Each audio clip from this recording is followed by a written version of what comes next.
కాంగ్రెస్ ప్రకటించిన 6 గ్యారెంటీలను ప్రజల్లోకి తీసుకెళ్తున్నామని కాంగ్రెస్ పార్టీ హనుమకొండ జిల్లా అధ్యక్షుడు నాయని రాజేందర్ రెడ్డి అన్నారు. ప్రభుత్వం ఏర్పాటు చేసిన తక్షణమే ఇచ్చిన హామీలను అమల్లోకి తెస్తామన్నారు. 6 రకాల పథకాల స్కీములను డివిజన్లో వివరిస్తూ గడప గడపకు తిరుగుతూ ప్రజలకు వివరిస్తున్నామన్నారు. కాంగ్రెస్ పార్టీ ఏది తీసుకొచ్చినా గ్రౌండ్ లెవెల్ చిరస్థాయిగా మిగిలిపోయే విధంగా తీసుకొచ్చిన స్కీమ్స్ కానీ అవి ఉన్నాయి.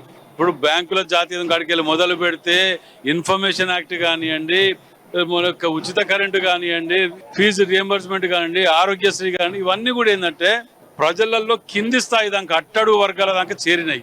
వీళ్ళు చెప్పేది ఏంటంటే స్కీమ్స్ పేర్లు పెద్ద పెద్దవి పెట్టడం తప్ప ఓ ఇద్దరికి ఇవ్వటం, వాడ మీద వదిలేయటం, మళ్ళీ ఇంకో పేరు పెట్టడం, మళ్ళీ ఇద్దరికి ఇవ్వటం, వదిలేయటం, కేవలం ఓట్ బ్యాంక్ రాజకీయాలకు అలవాటు పడిపోయినాయి ఈ బీజేపీ కానీ టీఆర్ఎస్ కానీ.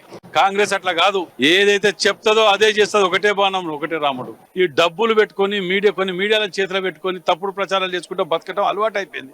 కానీ కాంగ్రెస్ పార్టీ నిన్న ఏదైతే